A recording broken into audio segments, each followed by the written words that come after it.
Alright guys, so there's a video that I wanted to react to, which is this video by Stephan. He's a young kid. I think he's probably a little older than me, maybe 35. Millionaire, multimillionaire. He used to work at the Oppenheim Group, which is Does part of anybody want that to work anymore? Selling Sunset TV show. And this video was why 25% of workers just quit their job. It seems like quiet quitting is everywhere. Now they're saying half of people are thinking. Yeah, so this term quiet quitting is kind of like people just do the bare minimum. They don't do any extra work for their boss, like, you know, they don't go above and beyond kind of thing. About quiet quitting. Late night emails, ignore those. Yeah, like late night emails. Quiet quitting is a really bad idea.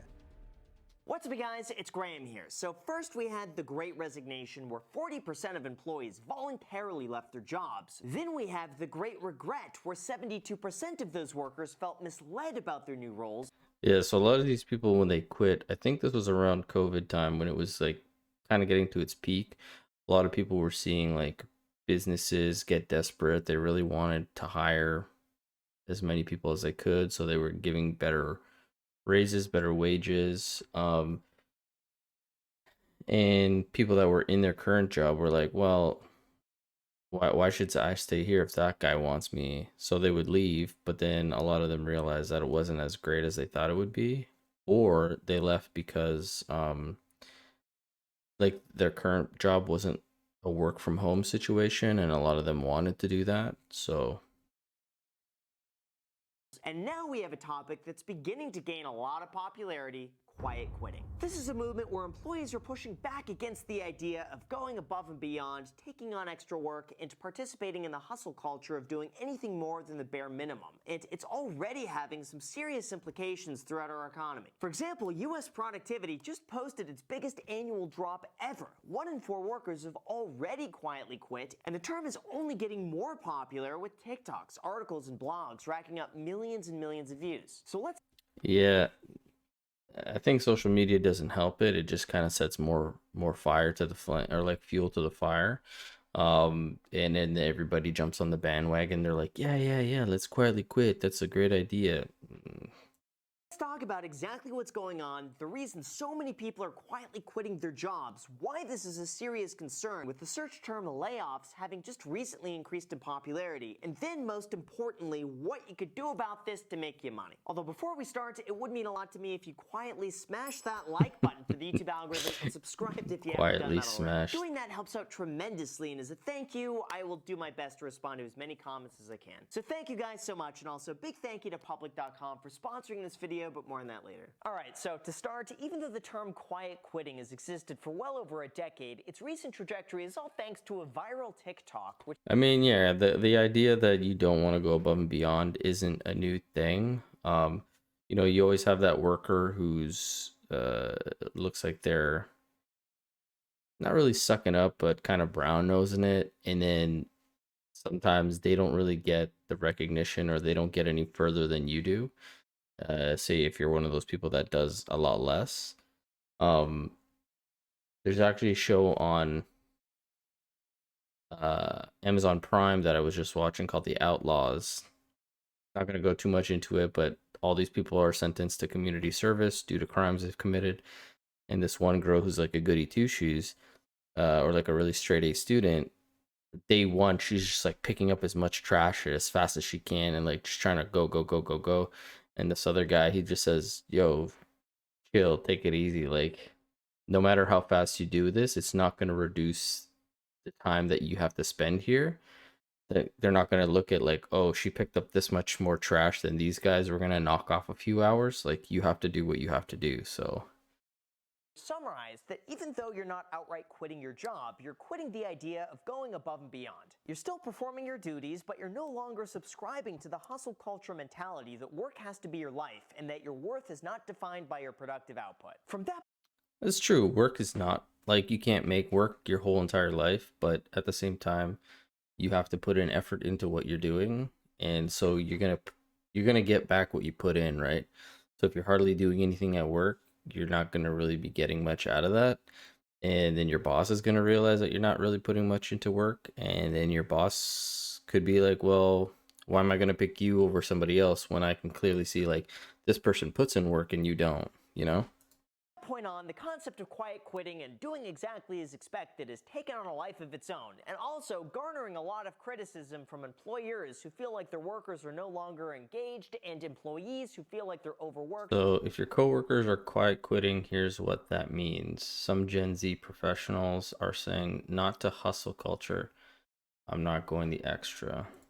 For the bare minimum pay. But in terms of quiet quitting, I have to say, this is what I found most surprising, and most likely it applies to all of you watching. Even though most people have the standard 9-to-5 schedule, research found that in an 8-hour day, the average worker is only productive for 2 hours and 53 minutes. So I'm surprised by this, but I'm also not surprised by this because in my current job, within my 8-hour day, it's a little bit different because it's not a 9 to 5. It is a 9 to 5, but if I can finish my 8 hours within 3 hours, I still get paid for my 8 hours. And so it's not that I'm working less, I'm just working faster and a little bit harder to finish faster so that I don't need to be there for the full 8 hours. If these people are actually there from 9 to 5 and they're only working a total or being productive for a total of 2 hours and 53 minutes, or roughly 3 hours, I'd say that's a little bit different, but yeah, a little surprising. In fact, a study of 2,000 full-time office workers found that workers spend more time reading news, checking social media, discussing non-work related things with coworkers, and searching for new. So the top 4 things that these 2,000 people are doing: an hour and 5 minutes reading on the news. Surprised, because I don't really think a lot of people read the news these days, but checking social media, I would assume that would have been number 1. Discussing non-work related things, yeah, that's pretty tied up with social media. And searching for new jobs. If you're searching for a new job at your current job, you shouldn't be at your current job. Jobs than they did actual work. Save that shit for when you're at home, you know? Now, for those who work from home, this is fantastic. Oh, hold on. Because in theory, time reading. What are the other ones? Taking smoke breaks, yeah, okay. Making calls to partners or friends. Wow, 18 minutes. Making hot drinks, texting or instant messaging, eating snacks, making food in the office. I guess this is just microwaving stuff for 7 minutes. News, checking social media, discussing non-work related things with coworkers, and searching for new jobs than they did actual work. Now, for those who work from home, this is fantastic because in theory, you should be able to complete an entire day's worth of tasks in a fraction of the time while being able to work without having an angry boss looking over your shoulder. But for everyone else, it's not looking good and employee productivity is suffering. This also plays into the aspect of what's known as Parkinson's Law, which suggests. You know, it's funny because he says that people who work from home should be able to finish within their 8 hours or do an 8-hour day. I know, I know a lot of people who work from home that actually work longer now because of the convenience of being at home, or, because they're at home, stuff pops up, like maybe they got to go deal with their kid and they'll be like, oh, I'll just come back to work afterwards. Like, so they're actually extending their work day into a longer period. Which, if that's what you want to do, I guess is good, but I don't know. I think that was the nice part of like having to travel to work, was like you had those specific time frames that you had to be either in the office or finish a task. Now with being at home, you have a little bit more flexibility, so you're like, if I take an hour and a half lunch or 2-hour lunch, then I can make up that time after, you know?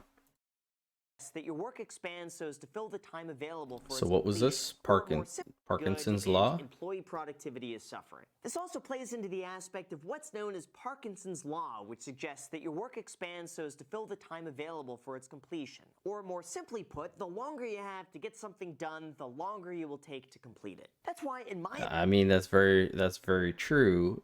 It's kind of the reverse, like I was saying in my job, where if I have the 8 hours, I try to reverse it and do it within the 3.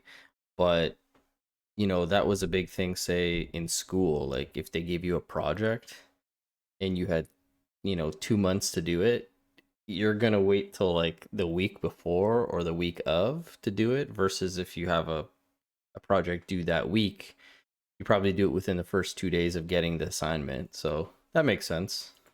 Opinion, the standard 9 to 5 Monday through Friday schedule is broken. It doesn't allow for a blanket amount of tasks to be completed, and if you have the option to leave as soon as your work was done, almost every study shows that you would work so efficiently to get it done within hours just so that you could have the rest of the day to do with whatever you want. Although even with all of that said, it seems as though the problem is that employers want to get the most from their employees at the lowest cost possible, while employees want to get the most from their employers with the least amount of work as possible. Isn't that a crux, eh? People want to work the least amount they possibly can and get paid a very good wage, and employers want to pay you the least amount but make you work as much as possible. I guess that's just human nature. Obviously, we would all like that. I would love to be getting paid a little bit more from my job, but I understand what the parameters it is what it is. So And that is, of course, what brings us to today. All right, now in terms of why nearly 50% of the workforce has suddenly begun to quietly quit, 50%. That first, Holy the vast shit. majority of people want the option to work from home. In fact, 1 in 4 pandemic homebuyers would choose to stay in their new home and find a new job if required to return to the office. On top Wow, of that, that's 10,000 crazy. employees surveyed said that they thought they were just as productive working from home. 30% said that they were more productive and engaged with their work and were saving an average of 40 minutes a day from commuting. So definitely saving time on the commuting is a big factor. Because 40 minutes seems kind of quick in terms of, at least where I live at. Sometimes it took me like an hour and a half just to get to work one way. So that's like 3 hours, two-ish hours, 2 to 3 hours traveling. Now it's much different. Now I'm about a 5-minute, 8-minute walk away from work, but yeah, working from home, if you have that luxury, it's pretty nice. Second, employees are looking for less work. With a labor shortage and a strong economy, employees now have the option to look for other work that could pay the same, if not more, with less responsibility, so they're taking it. Third, people are doing the bare minimum and quitting because they value career growth. It was found that 80% of those thinking about leaving a job are concerned about career growth, and nearly 75% say that the pandemic made them rethink their skills. Yeah, I mean, if you're worried about potentially moving up in the wherever you're at, the company, the corporation, the office, the assembly line, wherever you're at, if you realize that you're just going to be stagnant and you're going to be stuck in that position and you maybe want to move up, yeah, maybe look for a new job. But if you're also satisfied with that, then I don't see what the problem is there. The previous one where you said less work. I've covered this before. Yeah, less work. If people can make the same amount of money but do the least amount of like less work, obviously they're gonna take that too, right? But it was found that workers who stay within the same company for more than 2 to 3 years get paid on average 50% less than the person who hops from job to job. That's because workers who switch jobs are able to negotiate better terms with higher pay, and that's where they're moving. And fifth, companies are flat out just getting more competitive. Employers in 2022 have begun to pay more, offer better conditions, and give more. This seems a little ridiculous, having a DDR, Dance Dance Revolution gaming system. Like, this has to be like a tech company or some nerd's cave or something like that. I don't think on the regular office workers want to be jumping around and dancing. This is more like a very Gen Z type of situation. Having a rack of pool, I don't know about that either, or a foosball table, but I know Google, I think, has like a lot of sleeping pods and a lot of games. It's nice to take breaks, don't get me wrong. Like, this would be a nice refreshing break, but I don't think it's a make it or break it, pay more, offer better conditions, and give more flexibility, meaning those who stay within the same company are often overlooked for the new person who's just hired. However, unfortunately, it doesn't quite end here, because even though employees have had the upper hand, not everyone looks at this favorably, and there are some downsides that need to be discussed. Although before we go into that, if you're thinking about quitting or changing jobs, it's important to first make sure you have enough saved and invested to fall Here comes back the on. sponsor. That's where our sponsor, Public.com, wants to help, because they're an investment platform that helps people be better investors. For example, they already offer thousands of stocks and ETFs and over 30 different cryptos, and soon members will be able to invest in alternative assets too. This means you'll be able to buy fractional shares of blue chip NFTs like CryptoPunks, game-worn Michael Jordan sneakers, and even an original Banksy painting. In addition to being an all-in-one platform, Public gives you the information that you need to make informed investment decisions. You can access advanced business data, unique company metrics, and expert analyst insights with Public's suite of premium features. For example, AMC has recently been mentioned a lot, and with Public Premium, I could see their quarterly AMC's theater making a attendance or their quarterly revenue by segments. I could also track Netflix's yearly subscriber growth or the number of Tesla vehicles delivered last quarter. This makes it easy to invest with full context on Public with data that's right at your fingertips. They've also partnered with Morningstar, one of the leading investment research firms, so that you could get access to the performance data that experts use and even see analyst sentiment on publicly traded companies in the same place that you invest. There's currently a waitlist to get access to Public Premium, but more people are given access every single week. Oh, and also for a limited time, when you sign up at public.com/Graham and transfer over existing investments, you could get all the way up to $10,000. Feel free to check out the additional terms at public.com/Graham or by clicking the link down below in the description to get started today. And now with that said, let's get back to the video. Let's get back. Quiet quitting, from my perspective, it seems as though the general philosophy is to simply do exactly as you're paid to do, don't give any more than you have to, and prioritize your life over answering emails after 5 p.m. Now, someone who's both been self-employed and worked for somebody else, So that was the Oppenheim group, and yeah, like I don't agree with the hustle culture, but I do agree with it as well. Like, again, like I said, you get back what you put in. So if you're able to put in a little bit more effort, especially after hours, you're probably going to see an upside. And especially like this guy who was a real estate agent or is a real estate agent, if you're willing to answer, a client after hours, or willing to take them out to a showing or a viewing after hours, like, you're definitely going to see that repaid to you, because they're going to like the customer service. They're going to like the care and attention. They're going to feel like they're important because they're like, wow, this guy's going to take the time after work to come and like help me out.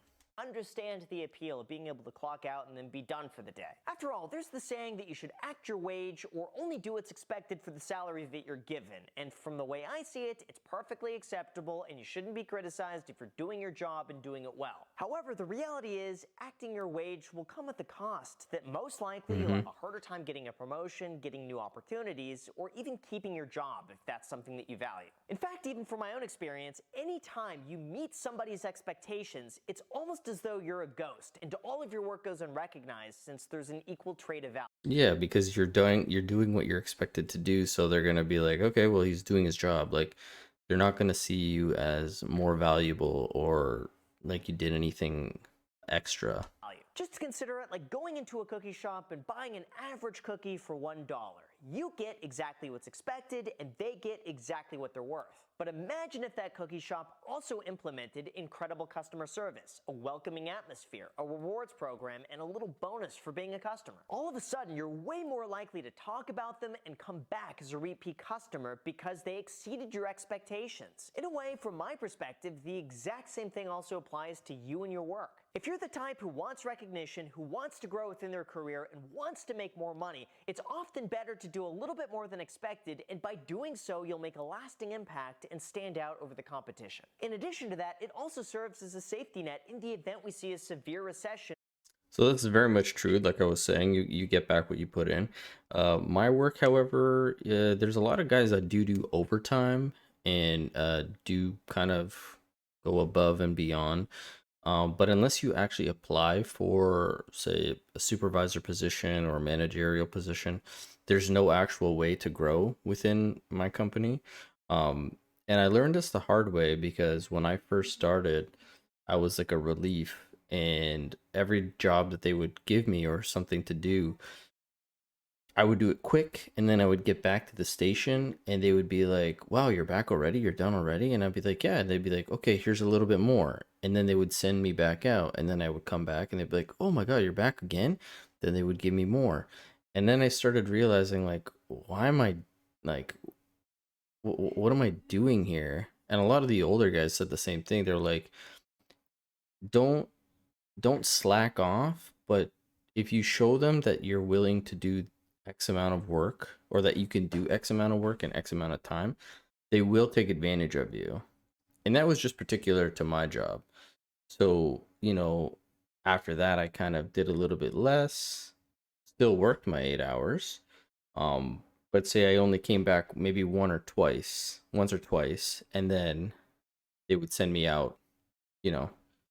But you learn these things again, especially if you're new to a job.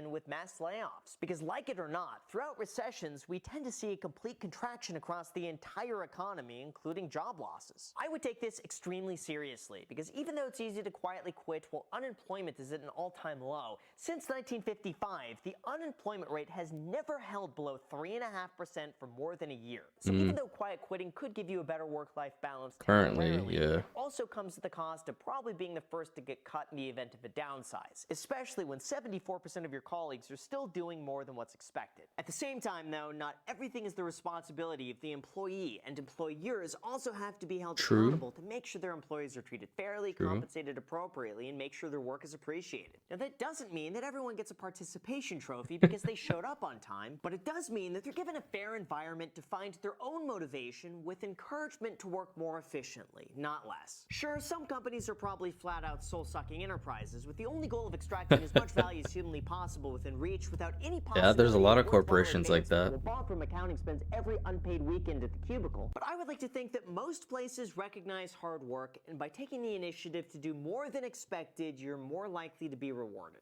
Admittedly, this is how I built my entire business from the ground up. As a real estate agent, I took on any extra work I could for free, simply because I wanted to make a good impression, and over time it paid off. Same with YouTube. I just wanted to give people completely free, helpful content, even though it distracted from my work as a real estate agent. But I loved it, and then it's grown to where it is today. In a way, going above and beyond set me apart from everybody else. It gave me so many new opportunities that never would have existed had I not taken that initiative. And Yeah. it was a sacrifice that I was willing to make to get ahead. But even with all of that said, the issue that I see is that at the end of the day, too many employees are not engaged with their work, they're not happy with what they're doing, and they're not incentivized in a way to push through. But if that's the case, and you don't already have millions of dollars sitting in the bank to fall back on, then you have to make the most of your time working for someone else, and find a balance between personal fulfillment and doing something that gets you to the next phase of your life. Yeah, so I don't definitely agree, especially with me. So, at my previous job, I was making, I think, 25 to 30,000 more than I currently am now. But I got to a point where I didn't enjoy the work anymore. And so I had to figure out, do I want to still work at this job where I'm unhappy in terms of what I'm doing, but I'm making good money, or do I switch into something else? Obviously, maybe switching to something that paid the same amount for better work would have been a better situation. But the field that I was in, there wasn't really many places that was paying me like $65-$70 an hour like I was making. So, reducing yourself down to like $25-$30 an hour then really really affects your wage. But at the same time, I enjoy the work a lot more. I'm free to do what I want to do. I can work within like my 8 hours, like I said, within 3, still get paid for 8. So I don't know. I value my time more, and it gives me more ability to do other things, like spend time with my daughter, see her growing up, spend time with my wife, stuff like that. So do stuff around the house, whatever the case may be, I now have the time to. where you'll be happier. From my perspective, it's totally okay to set boundaries in terms of your work-life balance, but it also shouldn't be a surprise if someone else gets a promotion or a better opportunity, and that needs to be factored in, at least to some degree. Now, of course, on the flip side, employers should not be expecting their employees to keep one-upping each other for a raise that doesn't even match the pace of inflation. Plus, I'm sure it's also demotivating to see the person who slacks off getting paid the exact same as the other person who goes above and beyond. So companies need to create an environment where there can be incentives along the way for people who want to take them. As far as what you could do about this, honestly, if you're the type... I mean, creating the incentives is a great idea, but then it also creates that, you know, that inner challenging or like inner competition where it's like, kind of like you said, you're always one-upping each other, because then, you know, you'll be like, oh, how come he gets the thing when I did this, or how come I didn't get paid for this when I did it? Like, I don't know. It's good and it's bad. Type who enjoys what they're doing, self-motivated, and has a clear path for what you want, then use this as an opportunity to stand out and make yourself indispensable for the company. It could also be a great time to look for other work that's more personally fulfilling or create a better environment in terms of what you want out of life. There's going to be some give and take, but if you're at the point where you're already quietly quitting, I'd say it's probably best to reflect on where you find the most happiness, balance that with the limitation that you're probably not going to get the career advancement and promotions versus the other person who gives it 110%, and then move to a place where you feel more appreciated. Everyone is going to be different, and there's no one-size-fits-all approach, but at least I hope this shed some light on the situation, and if you enjoyed this, make sure to I did enjoy this. Subscribe if you haven't done that already. I like so the with video. That said, guys, thank you so much for watching. As always, feel free to add me on Instagram, and don't forget that you can get all the way up to $100 worth of free crypto, along with free crypto on every trade you make over $10 when you sign up for FTX US down. Yeah, so that was a great video. Now, there is another thing that I wanted to talk about quickly, which was this. The quiet quitting thing actually has a quiet firing, which is, you know, the employer's aspect of it. And this isn't a new thing per se, because there's always been quiet firing where, like, employers say they don't like a certain employee, or they realize, like, not that you're a cancer or like a leech, but kind of like they want to get rid of you, but they don't just want to flat out fire you. They kind of want you to leave on your own accord. They'll start to do things where they'll like give you less jobs or less tasks, or not have you in meetings, or not give you like the big kind of what's it called? Like big case files, or big whatever the case may be, depending on your you know, I'm thinking about this because it's funny, because my daughter, she's into this movie Zootropolis, and this little bunny rabbit becomes the first bunny cop, and the chief, he's like this big bull, and he hates that she got hired on his force, and so he's handing out cases to everybody, like to find missing people and this and this. Then he gets to the bunny and he goes, parking duty. And that's demoralizing, right? She's now become this you know, this police officer. Obviously I know it's an animated movie, but still, like, she's become a police officer. She wants to show what she can do. She wants to get out there. She wants to help the community. Everybody else gets a case file to find a missing animal, and she gets parking duty. So that's like demoralizing in a way where if she's going to be like, well, if that's all I'm going to get, then why am I going to be here? And then she'll end up quitting. And that's kind of what that's kind of what employers do, right? So it says, quiet quitting is a newly termed, refuse the employers work to rule and avoid the concept of going above and beyond. Yeah, we already read that. In some cases, it's seen as a rejection to the hustle culture. Yep.